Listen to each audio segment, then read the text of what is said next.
the Force, Luke. Sometimes truth isn't good enough. I feel the need for speed. Ray, when someone asks you if you're a god, you say yes! Because it's their time. Their time. Up there. Down here, it's our time. It's our time down here.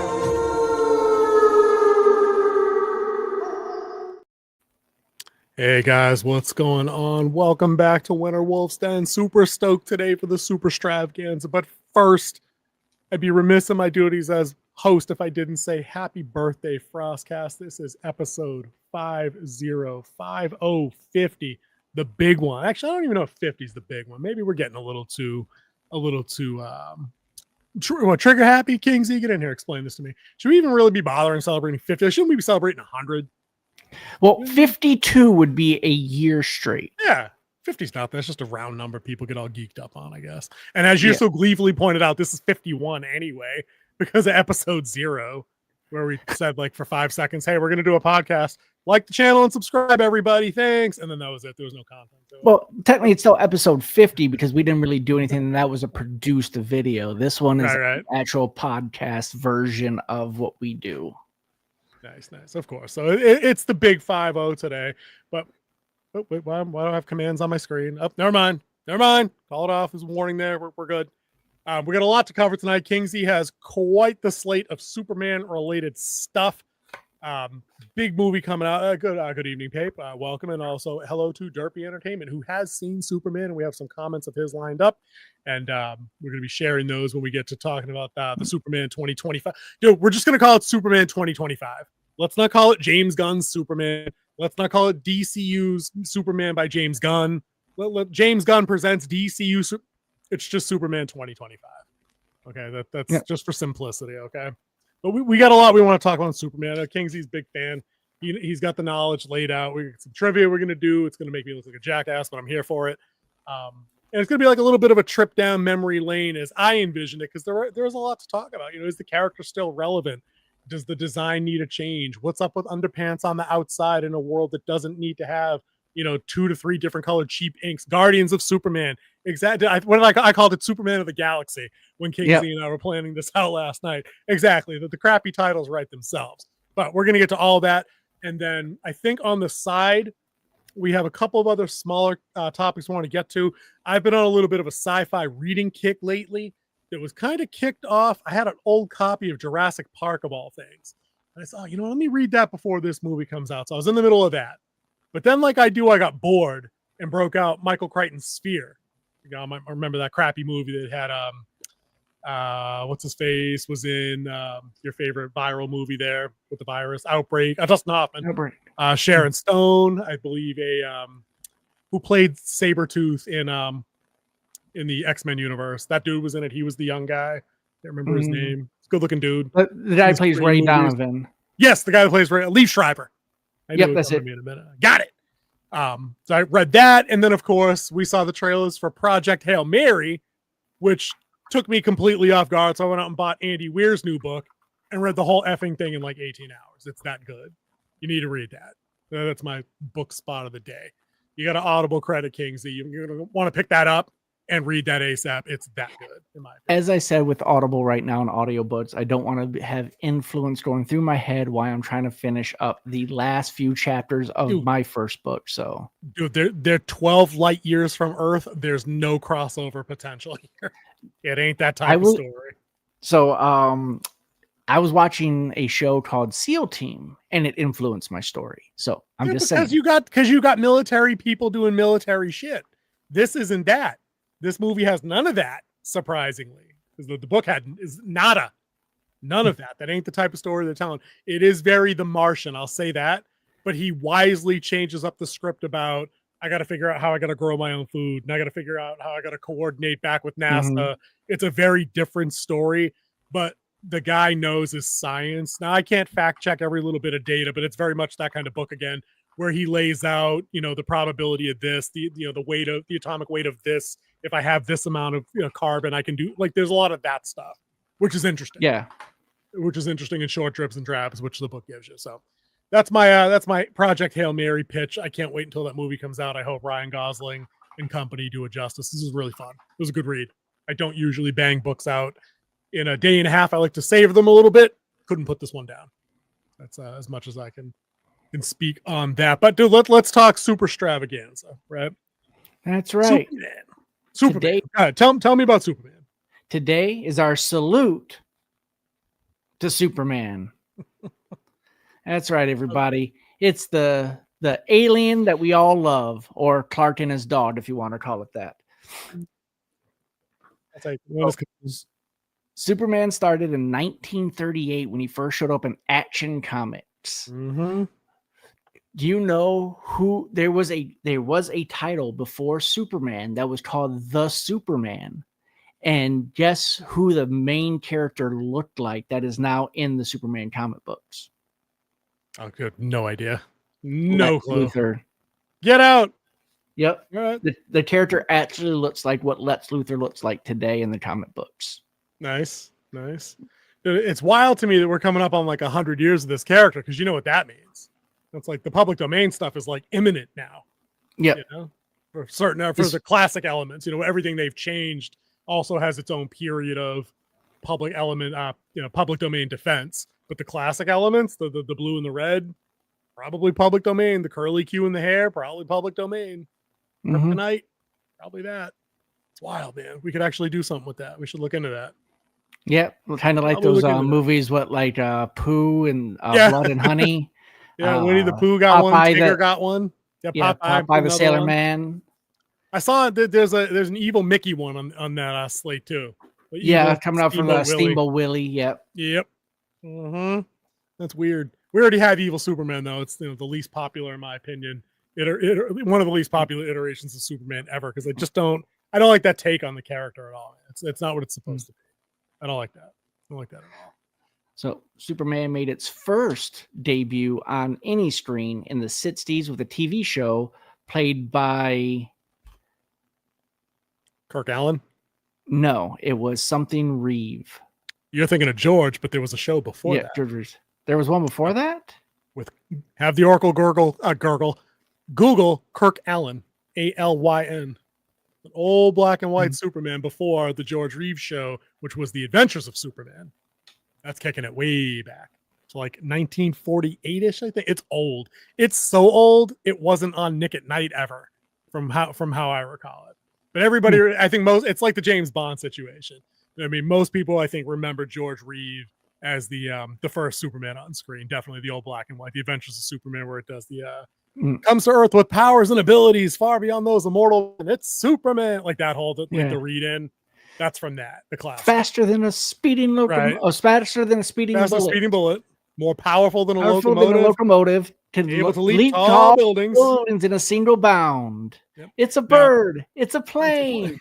It's Superman. But does he still confused? Seriously, does he still stand for truth, justice, and all that stuff? The American way. All that stuff, because they changed it with the Brandon Routh one.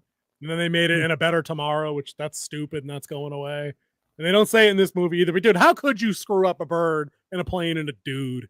Come on. Come on. I need glasses. I mean, you need Clark Kent's glasses. I went back and watched a little bit of that first Superman, like the OG, and they did a pretty clever bit with animation in that show. You could probably find it on YouTube later if you're curious.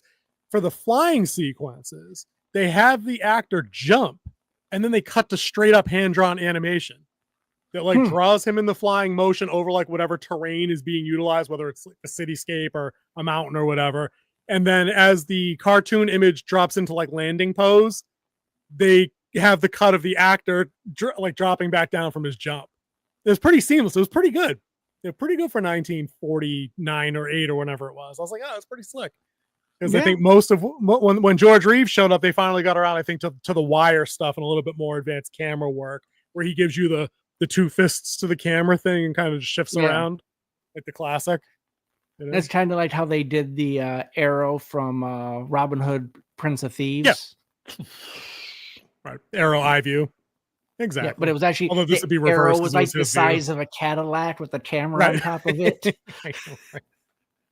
That was an interesting shot how the arrow had actually exited frame on either side because it was so wide. But now those two OG shows, those were us, especially the George Reeve one. I think a lot of people, that is their first exposure to it. I think, the pulp comics of the 30s, those were things, they got people through the Depression, but getting somebody flying on TV, whether it's wire work or, camera trickery, that had to be wild to see first time, and it was a little bit of serial fiction. And every week it did the villain of the week, the caper of the week thing. It was very much like an episode of 80s television. Every George Reeves episode ended the same way. Superman would apprehend thugs who would fire their revolvers dry at him.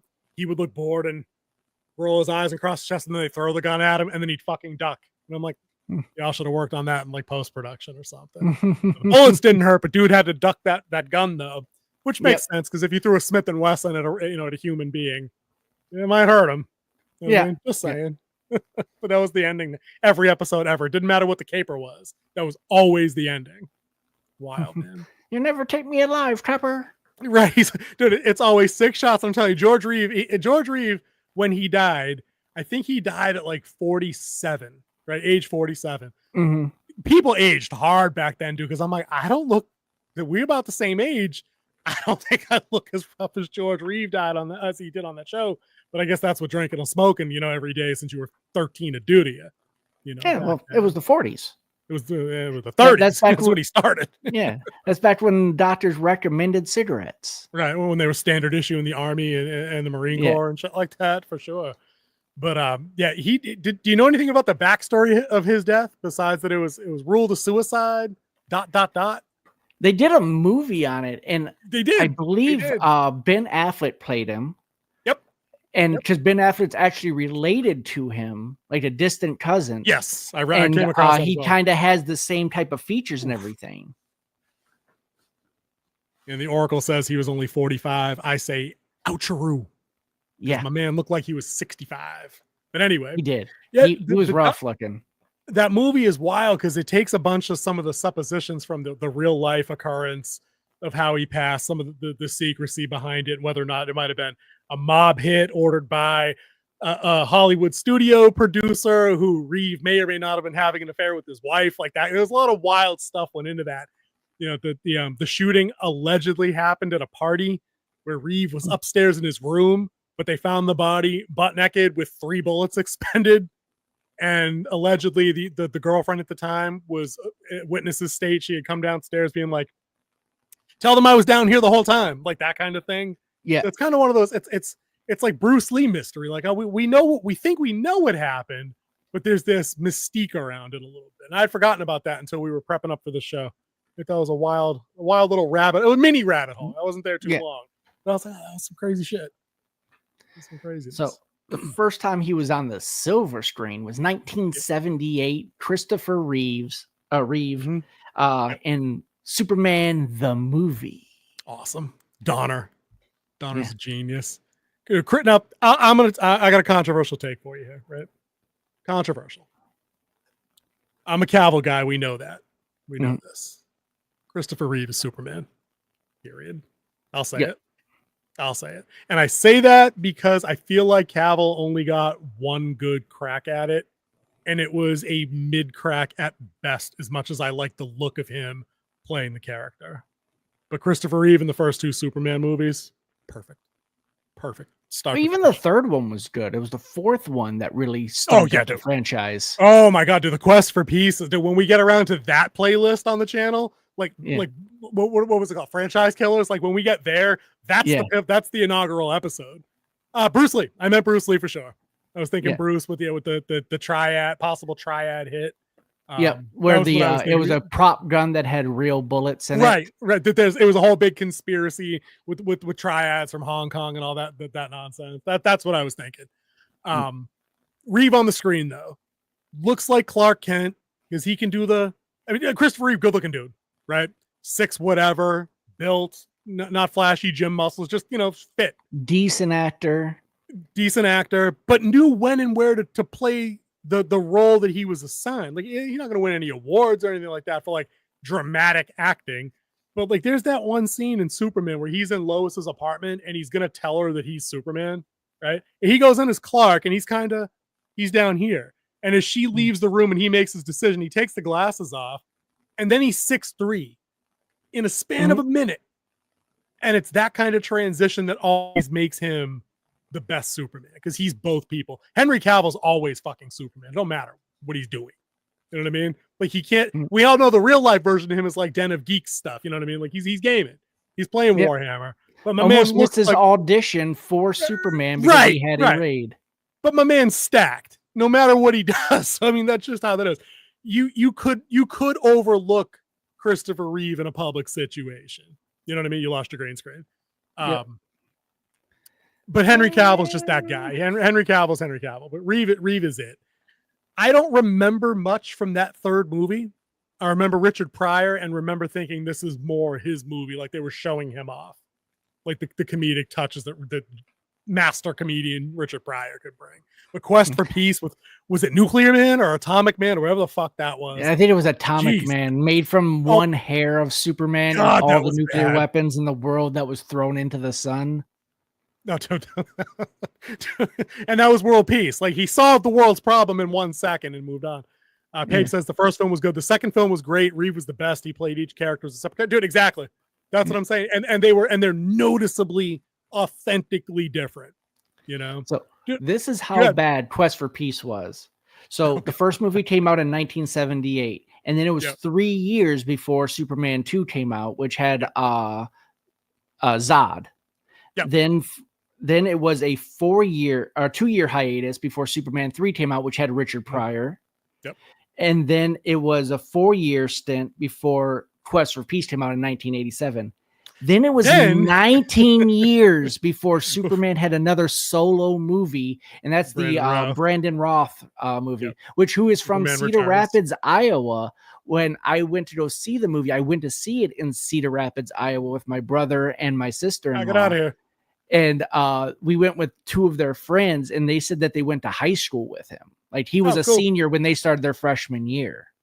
Now, anytime anybody tells me about Brandon Routh as a high school senior, all I think about is the reunion scene from Zack and Miri Make a Porno, because that was him going back to high school, obviously, which was pretty funny. That might have been Justin Long's funniest co-scene he did with anybody, him and Rogan and Elizabeth Banks. The whole gay porno thing cracks me up every time. Dude, we missed a lot of Superman in between, though, by skipping from the Quest for Peace and going to live action Brandon Routh. There were a couple of banger DC series. Yeah, I was just talking about silver screen. Oh, yeah. I wasn't talking about the small screen. Oh, yeah, cool. Yeah. Let's interject. Can we interject and do that? Because I think go ahead. We had Lois and Clark with Dean Cain. Dean Cain as Superman, and the immortally gorgeous Terry Hatcher as Lois. Now they did something interesting with that show, though, is that a lot of people, they think that's a prototypical like superhero TV show, like the stuff from like Disney Plus right now that we get with the Marvel. They think it's that. And I'm like, no, it's really not. It's more of a rom-com sitcom with some superhero elements. Like the will they won't they thing lasted like 3 years on that show. Yeah, it was like 3 seasons. Right, 3 of their 6 seasons was the will they won't they, just like it was like on Friends with the Ross Rachel thing, and the Fox Mulder and Dana Scully thing on X-Files for years. It was a will they won't they, and it just had the rom-com elements. Smallville, I think I just saw that, and there we go. Yep, yeah, Smallville, the CW show Smallville. Yep. That ran run 10, 11 seasons, if I remember right, maybe more. But that was a little bit, that leaned more into superhero prototype, but it was still did a lot of the school age, college age, will they, won't they stuff, while giving him Superman stuff to deal with, But Lois and Clark was like appointment viewing. I remember catching. I think it was on like Wednesday. Ironically, I think it was on Wednesday nights. I think back in the day, because that I think ran 92 to 98 or something like that, like right before college. I don't remember. And then Dean Cain kind of disappeared. He became like a game show host, and then now he's making a second run at the acting career. He's in a lot of faith-based movies now. Yep. He also he's got controlling interest in a indie comic company as well. He has a character. He's got a self-insert character that he published. I think it's with Big Man Comics. It's called something American Lawman. I can't remember the character's name, but it's very James Bondy, but like punch you in the mouth James Bond. You know what I mean? Very Bourne Identity, just not as like classy. Like it's just rough and tumble. Oh, there we go. Yep, there was a Superboy show. Yep, Saturday morning AM show. Good find by the Oracle. Credit there.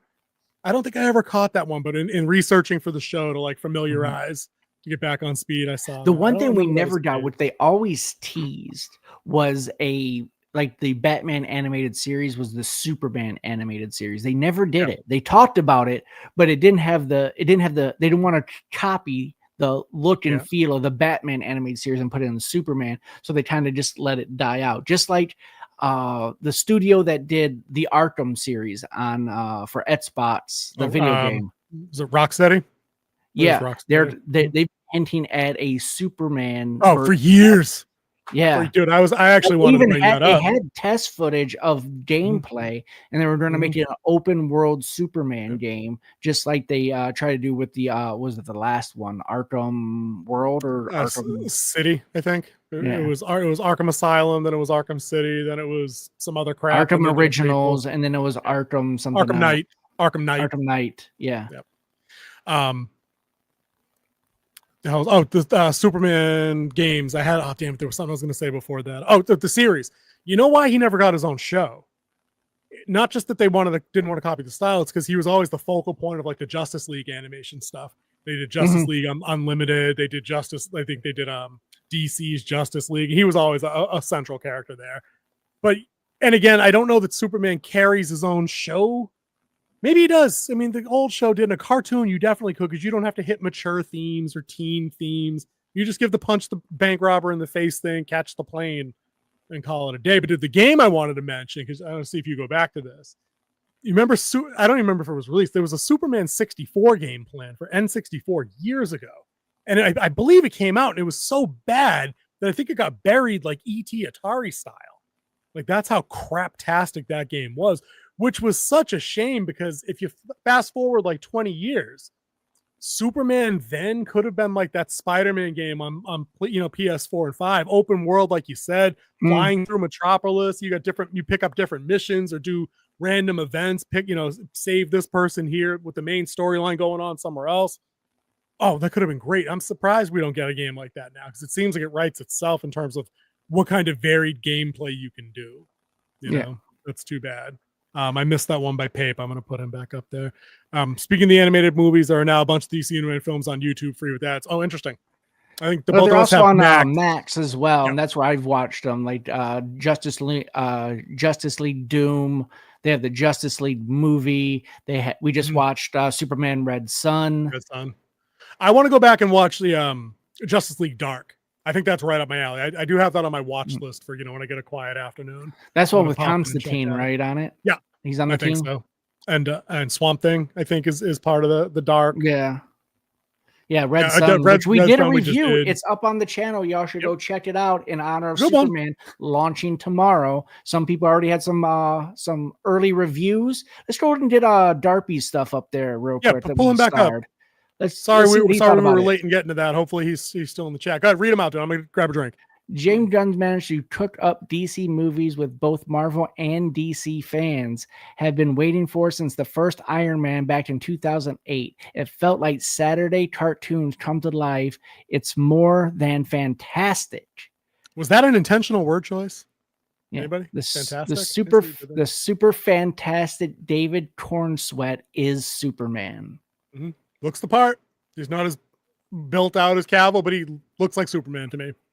Dark hair and the curl. With Superman, you don't have to be like, Bane type size, like Brock Lesnar out there lifting up stuff. It's the yellow sun that gives him his power. Right. Yeah. Was there one more from Derpy in that mix? I feel like we rolled. I thought there was only two. Only two. No worries. It might have been an old comment up there. So that's a fairly glowing review. I said, dude, it was awesome. Okay. Yeah.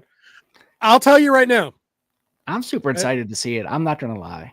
I am moving closer to that line by the hour because, like I said to you on our messages earlier, the speculation going in for the last month or so, given the marketing that I've seen, it's not been great. It's not been, besides, I do like the electric guitar rip in the song. I respond to musical cues. We get a couple of heroic moments, which are good. I don't need to see them all in a trailer, but the story has been a mess, not being really given up in the trailer at all. And I think And that now- that was done on purpose. They don't want you to Maybe. know what the plot of the story is. They just want to show you this is some cool stuff that you're going to see. It's kind of like a prologue. This is their promise. Now let's see if they deliver.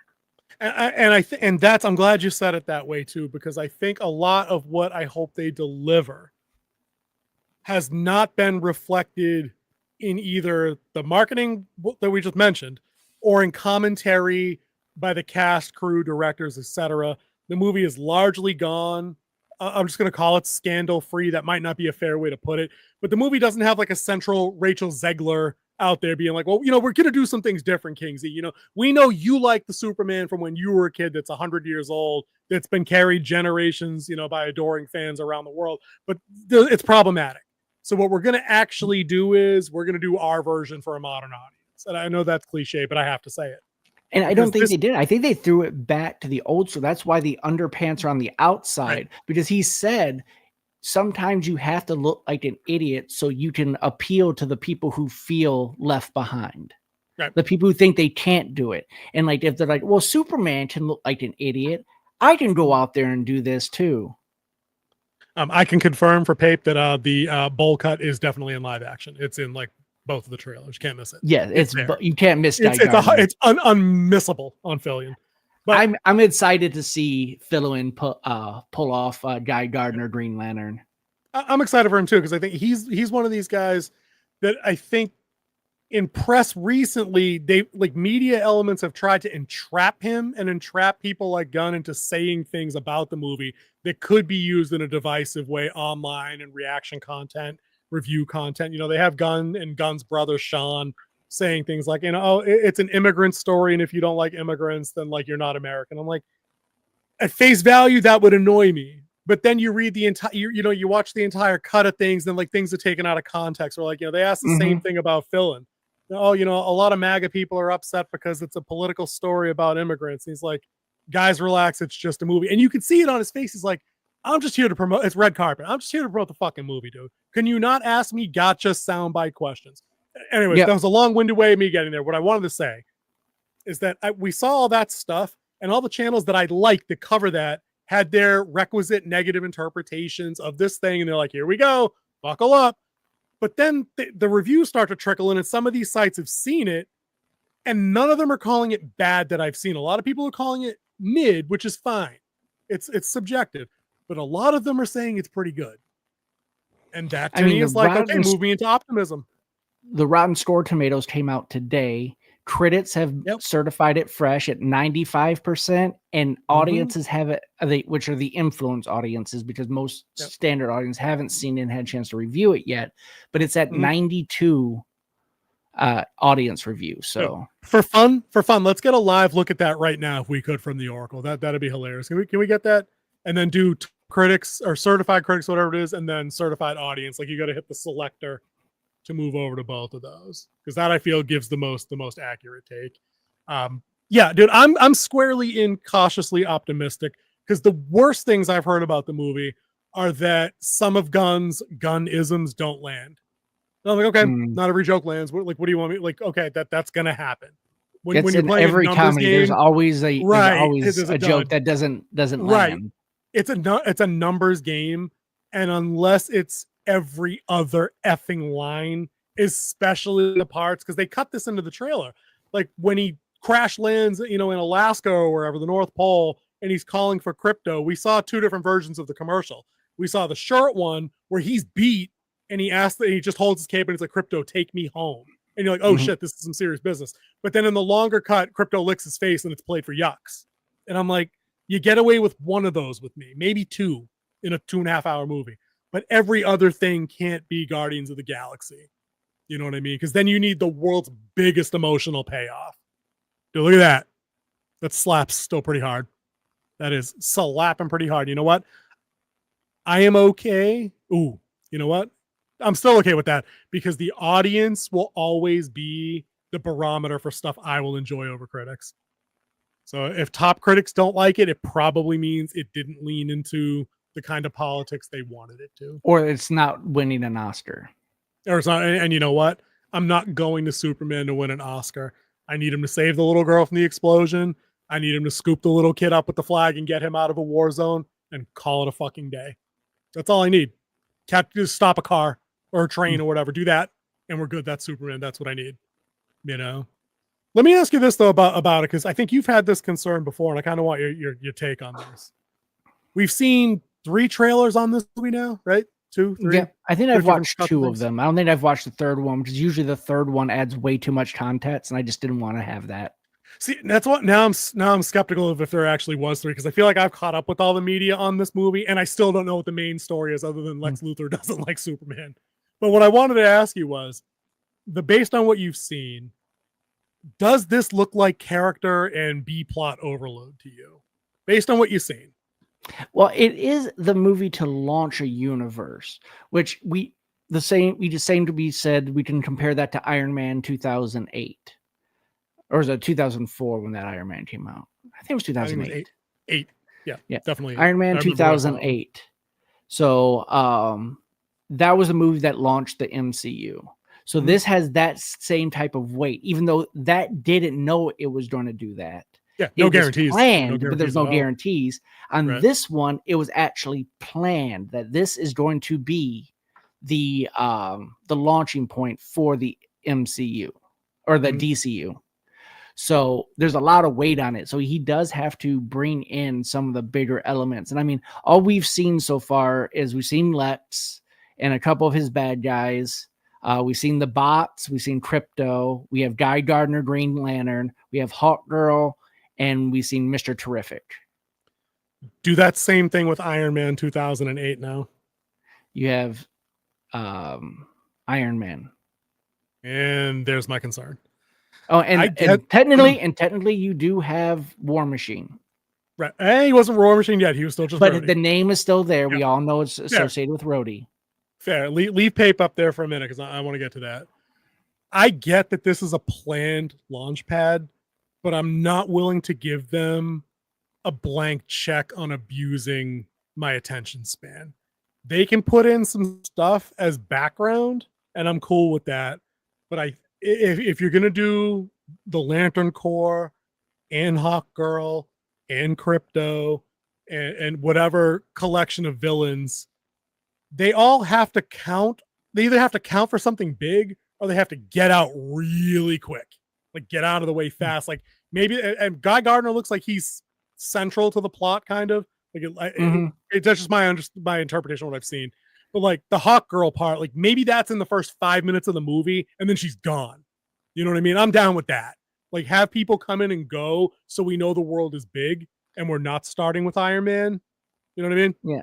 So I think they're trying to hint at with Guy Gardner and Hawkgirl, because if you've seen the trailer for Peacemaker 2, they're at the beginning of the first episode of that, where he's interviewing for a position on a team, and they're 2 of the people on the panel that's interviewing them. Interesting. Okay. I have not watched a minute of Peacemaker, so I'm going to take your word for that. So I mean, we know all this stuff's wrapped in, because it's all gun. We know Peacemaker's canon. We know the Creature Commandos thing is canon. So I get that. So what he said was, and they were talking about it, he was like, all of Peacemaker, except for references to the Justice League, is canon. Right. Most of Suicide Squad 2 is canon, except for, once again, the tie-in to the big characters. What's Suicide Squad 2? This would be the second, his own movie, you mean? Because wasn't he responsible for one of those? Yeah, he directed Suicide Squad 2. Well, it wasn't a 2. There was Suicide Squad, and then there was The Suicide Squad. But they weren't sequels. They reused they used different characters to be 2 different people, though, didn't they? I thought it was a reboot that happened after the David Ayers film didn't play well. I didn't think it was supposed to be it wasn't a reboot. It was just a different team. Then I didn't think it was I thought it was a reboot. I thought that they weren't happy with the first go and they went again. Interesting. Anyway, so clutter or not clutter? That's Pape's asking. It comes off as clutter, but that's because you get no idea of how everything. That's what I'm saying. Like I wish there was a third trailer that maybe Kingsley wouldn't watch, because he wants to go in with kind of a vanilla, virginal look at the story and get it from his own. And Isaac Things is in his house. I can say that. What's up, Zach?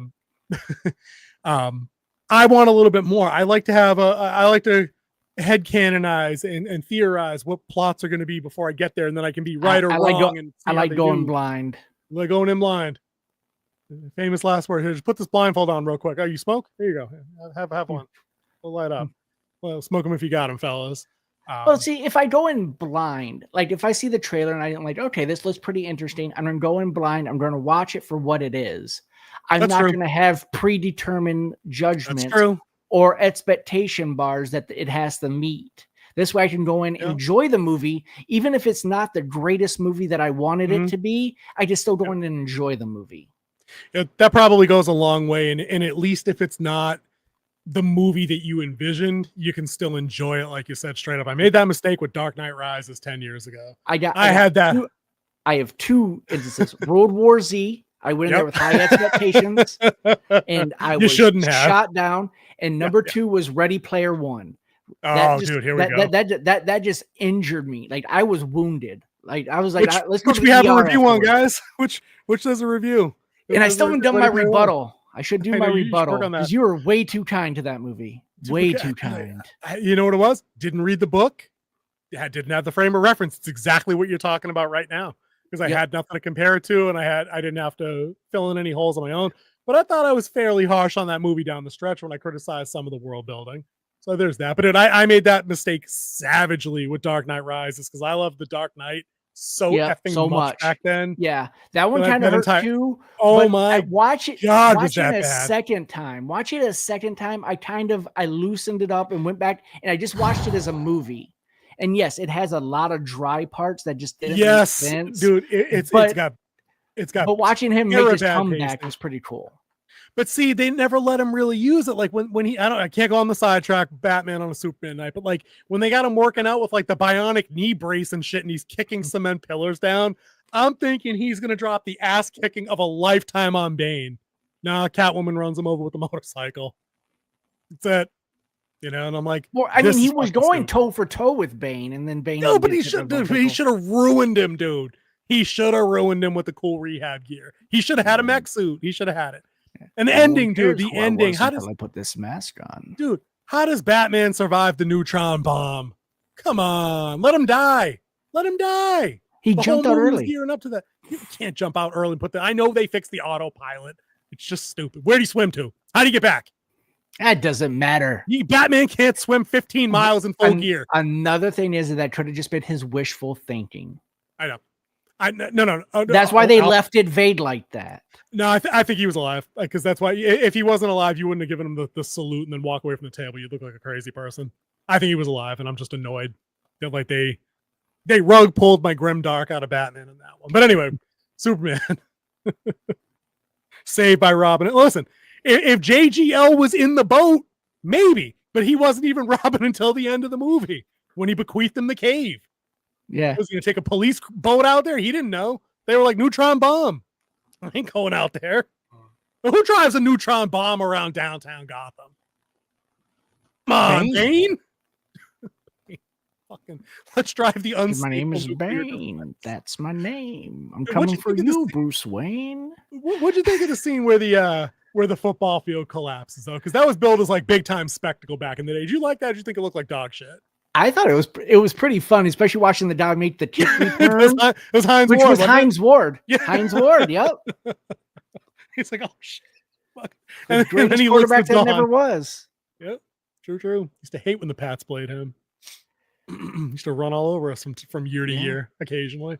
But Superman, though. Are you going this weekend? Do we have a review incoming before we wrap up our Superstravaganza? I am trying to go this weekend. There are few things in the way, but yeah, I'm going to try to make it sometime this weekend. Maybe it's a maybe at this point. I'm going to plan to record some thoughts on it just in case you don't get out, and then I can sit on them until you do. We'll go with that. Okay. I don't think there's anything else left on the man. Do we talk about like every movie? Every show, cartoons. We got some trivia, get some Q&A. Yeah. I got a question for you. This is going to be embarrassing. Buckle up. No, not the trivia questions. All right. That's later. This is the thought out question. This is a debate question. Oh, all right. Chat, please feel free to jump in and put in your thoughts as you feel free. But we do know that Superman is an alien. He is an alien on Earth, and that's how he gets his superpowers, is from the yellow sun of our Earth that reacts with his Kryptonian blood. Also, alien is Martian the Manhunter. So I broke it down into how people have their superpowers in both Marvel and MCU, and it comes out to about 5 categories. So I'm wondering, what category would you want to fall under if you were? So we have alien, which is like you're an alien who has superpowers on Earth. You find an artifact. And now I put Green Lantern as an artifact because technically it's alien, but it's the ring that gives them the power. Also, like Juggernaut helmet, the helmet. Hawk Girl and Hawk Guy is the Ankh that they found that gave them their powers. Okay. Then you have the altered human / super soldier. I put them together because technically they're both altered humans. Just like Luke Cage was a super soldier. Yep. It was another experimental super soldier serum that was given to Luke Cage while he was in prison. So he's technically a super soldier. And like of course, Captain America, Winter Soldier, Red Guardian, but also altered humans would fall in and be like Spider-Man, bit by a spider, altered who he was, and he became Spider-Man. Okay. So that's the altered human. And then you have, now I did connect a lot here too. It was the tech, which of course is Batman, Iron Man, Batman. And then I threw Punisher in there. Just a badass. Guns is tech. Night vision goggles are tech. Grenades are tech. I kind of put Daredevil in that one too, because there's no proven that the chemicals caused his superpower. It was just that he learned how to hone his skills better. Yeah. Okay. Yeah. And there are people today that are blind that can use echolocate. Okay. And then the last one, of course, is our beloved X-Men mutant. Mutants. You're born with a extra chromosome or something in your DNA that gives you superpowers. So who would you want to be? No, I did forget about her. More importantly, Oracle, if you could ban Pate permanently for mentioning Ironheart after I promised King Z we'd never talk about that dog shit show again. Pate, I recommend reviews. It's over. It's over. I recommend in the spirit of good fun. When you asked earlier, or when you commented in one of the shorts, I think, about thanks for watching, so you guys, so I didn't have to go back and at least watch the finale episode, like skip half of it, get into like the last 20 minutes, and just watch the deal with Mephisto go down, and get back to me, and you just comment anywhere in any video or any FrostCast. I just want to know what you thought of that, because I saw a video earlier that broke down how Mephisto is actually a better human being than Riri is at that point. And I laughed myself stupid for like 10 minutes because I was like, holy shit, this dude's not wrong. The literal devil is better than the Riri. literal devil is better than Riri Williams on account of the wish that she made in exchange for her soul was effectively for the AI version of her best friend and not her best friend or her stepfather. The best she could come up with on the fly was, I need my AI back. Not my dad, not my best friend, as though that wouldn't change irrevocably the lives of her mother and her deceased friend's, brother and her love interest. And both the brother and the mother both said, "Can you build me one? Can you please build one for me? I miss them." And Riri's like, "No, dog, I got crime to do. Can't do it. I'm out. I gotta keep building this suit and spending all my money on it. I gotta be iconic by robbing people and maiming people on a freeway and making deals with the devil." And then the devil's like, "Really? That's it? AI? Yeah, I mean, I know I'm a piece of shit, but like, granted." And remember the Wishmaster series from the 90s? I can't do that voice. Yeah. Granted. It just sounds like an asshole. Can't do it. Yeah, that was a great part one was good. Can't sidetrack. But that's good shit. That was the whole scene. The whole fucking thing. Anyway, but you still watch it. You go first. Or is there somebody else go first in the chat? Well, where do you want your power set to come from? I got to think on it, dude. You can't spring that on me live. You got to give me that ahead of time, man. Especially if it's permanent. I've always been with the mutant side of it all. I knew you even though I love Batman. I love Batman, but if I could be a mutant, be like Professor X or Jean Grey, those are two of the power sets that I would like to have as a mutant. That's what I would go with. And Pape says, to answer King's question. Oh, answer. I did the thing where I read the word instead of think the word. Yeah. So altered human is Pape's Yeah. vote. Okay. Altered human. So you guys are on like a similar side, like you said. It's just you, but something's changed your biology, whether it's genetics that you were born with or something that came in after the fact. All right. So Flash would count as an altered human, right? Because we know it's the chemicals and the lightning that did that. Okay. That entered him into the Speed Force. All right. And technically, the lanterns are artifacts, not technology, even though they were constructed, that they have their own whatever. Dude, I think for me, it probably does come down to artifacts or technology, and I'd have to think on it a lot. Like, there's a lot you can do as Iron Man or Batman or any one of them characters there, but there's a lot of fun to be had as a lantern type character. You know, green or red, green, red, or yellow. You know what I mean? Like, there's a lot those rings get into with what you can do. Especially the green's pretty solid. I do like me some green. But then you got Superman and Martian Manhunter, like you said. Like that's just the nature of who you are. Alien base. You also have Adam from Marvel. Yeah. There's a lot of interesting shit there. I think for right now, I'd probably have to go tech. I got a good thing for Batman and Iron Man. I think that's what I would do because that's never static. Like Iron Man always inventing new shit. You know what I mean? Bruce Wayne always coming up with a mod to the armor, as you know, especially depending on the time period that he's written in. You're like, Batman in 2030 is going to be wild when they get around to writing books. You know, he won't just be skin tight gray spandex and a padded suit. It's going to be crazy. Yeah, we're all waiting for the Batman Beyond series to see what it's going to be like. I mean, dude, can we just fast forward to the part where we hire pick one of those three dudes, right? Like you get Jensen Ackles, get Alan Richardson, get Jeffrey Dean Morgan, get them in a live action fucking Batman movie and just to make your $1.2 billion. It's not rocket science. It's really not. Yeah. It's really fucking not. But here we are. You know, we got to do maybe I was reading this the other day. James Gunn may or may not have read the script for Batman 2. I'm like, wasn't a week ago this dude talking about I haven't seen one yet at all, and like that's still up in the air, and who knows? The articles that I've seen leading up to that is that it has been turned in. James Gunn has read it. He has notes, but they're ready to start moving forward. If the notes the notes are agreeable, he's ready to release money to start getting a production budget started. Dude, they got to get that show on the road. When did that movie come out? A while ago. 22? 21? No, my brother and I saw that. I don't remember if it had to be post-pandemic. It couldn't have been pre-pandemic. That'd have been wild. I think it was in the after middle. Endgame. Yeah, it came out after Endgame, which was 2019. So yeah, it had to be, maybe it was 2021 after shit was reopened up here. Or it might have been early 2020 before everything closed. No, because the big movies in the theater then were like Bad Boys and like Harley Quinn. I'd remember if Batman went against Harley Quinn, it would have dunked on that hard. That didn't happen. I think it was 21.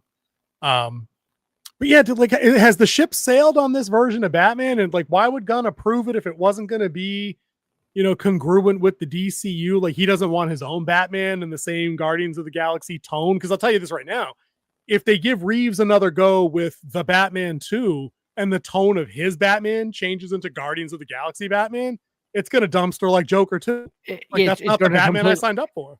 Yeah, that's not the same. Because the Batman has a certain tone to it, and then it's linked to the show Penguin, which we think that was really good. Penguins. Yep, slapping, and probably the best thing out of DC so far. There we go. March 4th, 2022. So you got the early part of the year right, or just a year later than we were thinking. Makes sense. Yeah, dude, I feel like that ship has sailed. I feel like Pattinson's probably ready to not be Batman again. I don't care about literally any other character in that, like, actor from that set of shows besides Penguin, like you said, Colin Farrell. Yeah, you know, like, and he's probably not involved in the movie, right? Because he did the show thing, and that's its own pocket of and that universe. I don't know. In the movie, you had the Riddler locked up. The Joker was in prison with the Riddler. And that wasn't even the Joker from the Suicide Squad stuff. That wasn't Jared Leto's Joker, right? Wasn't that somebody else? You lost Cam again. Yeah, I lost Cam again. They've been having issues, especially with virtual backgrounds. That there was a warning up. So no worries. Just keep working your way through it. Pape says Batman 2 versus the Penwings. If it's not that, I'll be disappointed. I may have to refer you to Batman Returns then. That may be the closest you're getting to Batman versus Penguins ever. But they did have missiles on their back, if you recall, down in the sewers. Danny DeVito did have rocket launching penguins. He did. The sewers. And the bomb presence as well with the Psycho Clowns. Dude, that is a criminally underrated sequel, in my opinion. When we do that playlist, that will not be on the terrible twos. I rather enjoyed that movie. Christopher Walken, Slade. I liked it, but yeah, I think that ship has sailed on the Batman situation there. But now I'm gonna go to bring it back. I'm gonna go to tech. Sign me up for tech, and other folks. Let us know in the comments for us. We got Pape's vote. We need to hear everybody else's votes. Maybe we should timestamp this and ask that question in a poll. We should ask it in a poll, community poll. Yes, we need to put that in a community poll. We'll Where do you want your superpowers to come from? And we use these categories. No worries. I will throw those in the private chat on Facebook or here, and I will copy those into the poll. One other thing to look at with this Superman movie come out, it's been 12 years since we've had a solo Batman movie, or a Superman movie. We had him in Dawn of Justice, but that's not solo. It's him and Batman. And he's been in the two different Justice Leagues. We have the Riddler cut or the Josh Whedon cut and the Schneider cut. So, so is the last solo one was literally Man of Steel. And then before that, like you said, how many years, if you backtrack from there to Brandon Routh, was that? 7 years. Routh, see, that's a stretch. Yeah, there's some big spaces in there. Maybe we will. That's not a bad idea to open with and leave it on there. That sounds like professional YouTuber stuff right there. We'll have to look into that. Here's my poll question right now. We've been doing this for 50 and we're still getting it right. Still learning. Though. What happened to Brandon Routh's Superman? Why did that not go over gangbusters like it should have? It's Superman. It had Superman. I don't think it really didn't go over that well because I think it was well received. But I feel like nobody ever pumps its tires now, like we still do with like Batman Begins, you know, or like that because the Henry Cavill one kind of just buries that one of how good it was. But at the time, they had a lot of backlash. I do remember a little backlash where saying it was too Christian-fied, like it was too much of the Jesus. A lot of imagery there. Dude, of him up like this. Yeah. They laid that on. It was not lost on. A lot of imagery there. Yeah. It was boring. And it was a lot of kind of what you would say about the Force Awakens, where it was like a love letter to the first Star Wars. This was a love letter to Superman, the movie. Like he caught the plane the same way that had Lois Lane on it. I'm okay with that. Yeah, he did all this. He did a lot of the same things that was in Superman, the movie back in 1978. So it was a lot of rehashing in that. I feel like the reason I don't recall it fondly, it's never been something I've wanted to go back and watch a lot, is I feel like walking out of there that this is the beginning. I mean, we know this now anyway, just because we've seen how movies have gone. It felt like the first time a superhero movie was super cynical. Like if you remember the article Lois was writing for the Daily Planet, it was why the world doesn't need Superman at the beginning. Like that was her headline. She's got the whole thing done out because he had taken off to space to find remnants of Krypton or whatever his motivation was in the movie. I don't remember. And then she changes it at the end. You know what I mean? So it's an arc she goes through. But I remember just being really jaded by that and being like, you of all people, you know? Yeah. I was there thinking, isn't that the one with Kevin Spacey as Lex Luthor? Like he married an old woman to get the boat. Yep, and get the money. But to get because he said the money's yours, the boat is mine, and then he left. The yacht is mine. Oh yeah, that's right. He gave the money to the kids. Oh, because he needed a boat out to where he was going to drop the crystal. That's right. Yeah, to make his says. Oh god. To build his kryptonite island. Yeah, because land. That's what you invest in. Pape says, I brought this up before, they need to move away from the Donner Superman tropes at this point, forge a new direction. Dude, that's true, but how far do you get to go away from the Donner tropes before it doesn't feel like Superman anymore? I feel like if you go in a new direction, you still need to have the one thing that grounds him as Superman. And it should be the catching something that I can't catch. Whether it's a helicopter, it's stopping the train Spider-Man style, catching the airplane in Superman Returns, or whether it's somebody firing a minigun at him like they did in Superman Returns. That was the upgrade. It went from the revolver to the fucking Gatling gun. And then the know? bullet hitting his eye Bounce and his watching eye. it collapse. That was like the best shot in that movie. It was a great shot. Great effect. But I mean, you need a couple of things like that. Like, is it a Batman movie if it's Bruce Wayne and they do the story arc where he gets incarcerated in Arkham and he's never in the costume and he never has the tech and he never uses the voice and people aren't afraid of him? Like, is that a Batman movie? I mean, it's a great game. I played the hell out of that game, but I got all my tech and I got all my shit by like the hour mark, you know? Yeah. Like, can you make, like, what tropes can you move away from? What new direction do you go? I mean, you apply that to any character. Like, if you remove the flaming spirit of vengeance and the bike or the car's stupid, by the way, from Ghost Rider, is it really Ghost Rider? You know? No, I think. How far do you get to go? Well, that's Hector Hernandez, right? The car, that's Hector Hernandez's Ghost Rider. Is it Hector? I think it's Hernandez. I think it's Joey for some reason. Oh, no, because they would always be the HH. It would do the initial, I think. But anyways, yeah, take a crack at Pabe's question. That's not a bad question to kind of maybe wrap up on even. So where would we go if we go away from the Donner tropes? Which is the Donner tropes stayed true to the. It's not that it was the end of the golden age. It was going into the silver age of comic books. And that's where the Donner tropes kind of came from, with the silver age of comic books, where this one actually goes back to the golden age of comic books. It explains the glasses. One of the things that you, to think about during the golden age is the different things Superman used to do to people. Like, there was a episode where they made Lois black in the golden age. Like, it was one episode. It was the tricks that for some reason Superman could always do tricks to her, and it would be that. Like, they had ones where they had, like, he made Jimmy deaf, like as a prank to make him pay more attention or teach him a lesson. Yeah, I don't know if so you could go back to that. I don't think I want them to go back to that. Yeah, that was the golden age of stuff. I don't think they're going to go back that far with it. Yeah, like every movie that's a Superman movie, they have a different person play Lois Lane. That would be kind of funny to go with that trope. That could work. I remember seeing a thing in like a top 10 list that was like one of the most obscure powers I think it was Golden Age Superman has, is that he can create multiple miniature copies of himself, like mini clones or some shit. It was on the cover of a comic. It looked like it was from the 50s. It was color, so it's old, but it's not that old. Like, I don't need. There's a lot of hidden powers that they don't talk about. Yeah. I mean, the ones we all know is one, he to fly, he has super strength, he's invulnerable, except for against other Kryptonians or kryptonite. Mm-hmm. There's two and different. Kryptonite wasn't types. Even Kryptonite's not even an original. Kryptonite was added, I think, in the 60s and 70s. That's not an original. Green Kryptonite, I mean, as his weakness. That came later.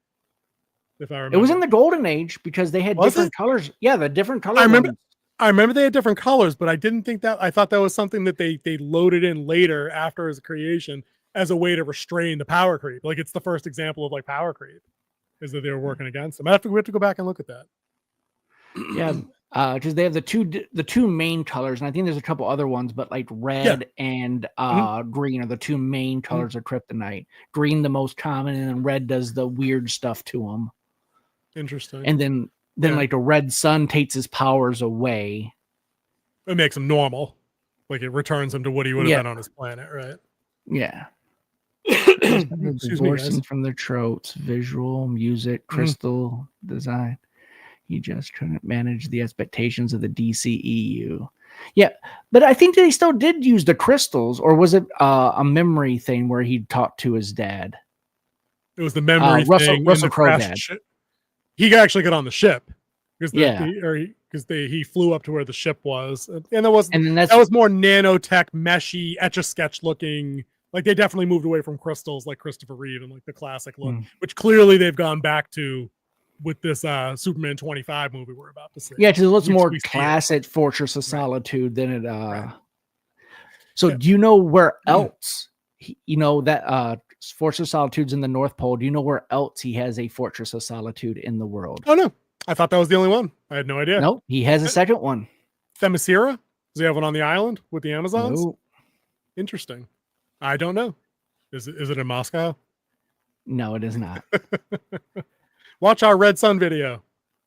Watch our Red Sun video. Yeah, let's see. I'm looking at the question now so I can give you the multiple choice that it had. I thought you knew. I thought this was like. Oh, I do know. cheesy I do know deep. the answer. It just, I'm trying to give you the It's multiple not- choice. That's right, Pape. It's not in Kansas anymore. All right, there we go. Superman's Fortress of Solitude is hidden in the North Pole. Where else does he have a fortress? A, South America. B, the Ural Mountains of Russia. C, Mars. I said Russia. D, Area 51. Okay, Area 51 would suck. So I hope that's not the answer. The Urals would be Moscow. I'm going to discount that because you said no to that. So my other choices are South America and where?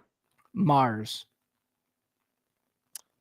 All right, Pape's saying Mars. Pape knows some stuff. Mars would suck too, though. I don't like Mars. But if it was South America, it should have just been Themyscira. I'm going to go with Mars. I'm going to go with Pape on this one. It is South America. Damn it.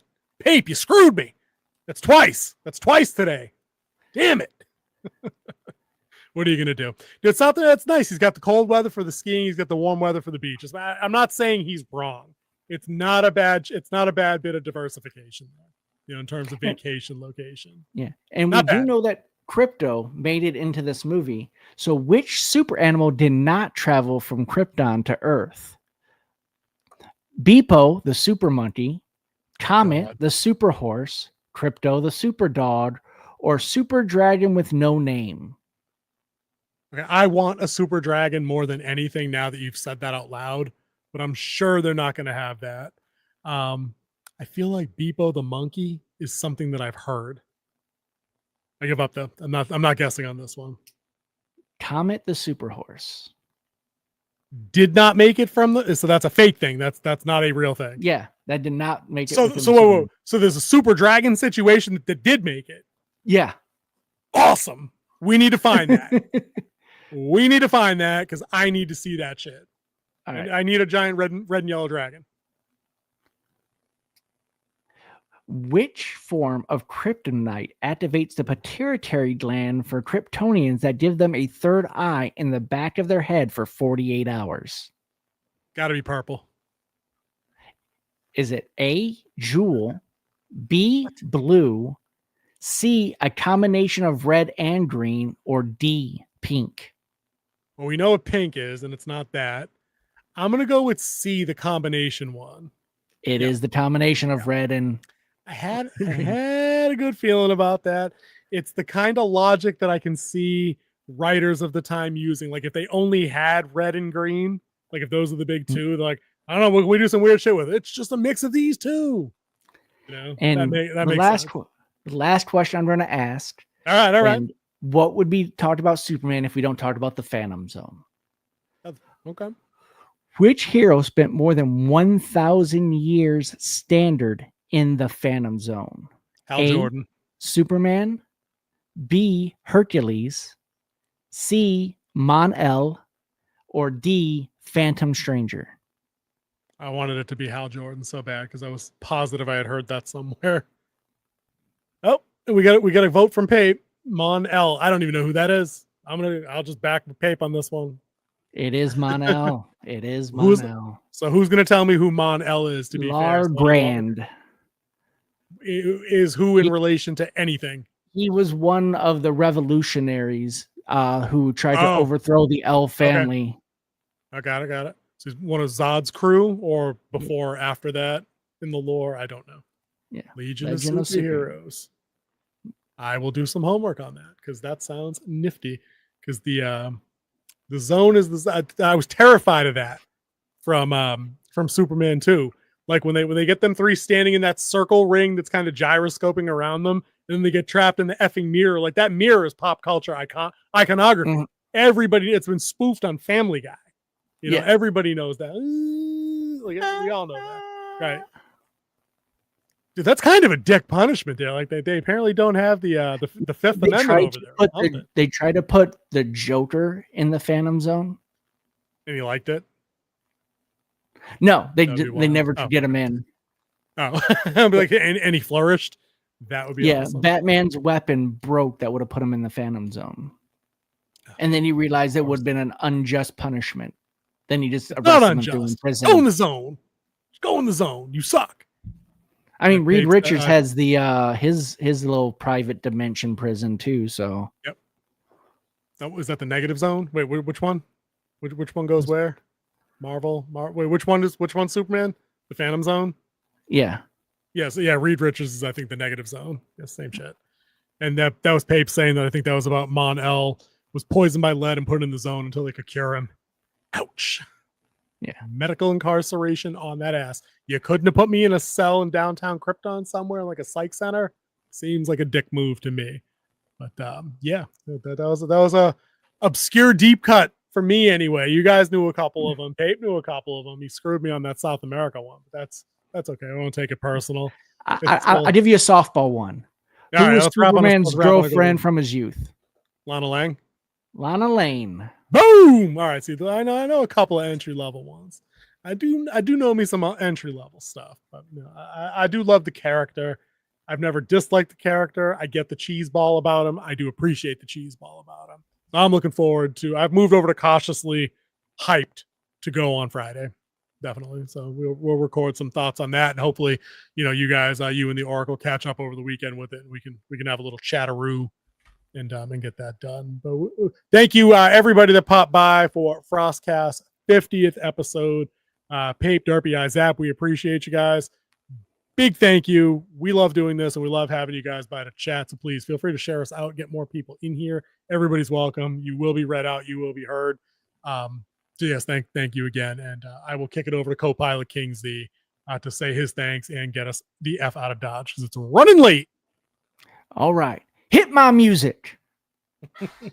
We need music for that. Do we have music?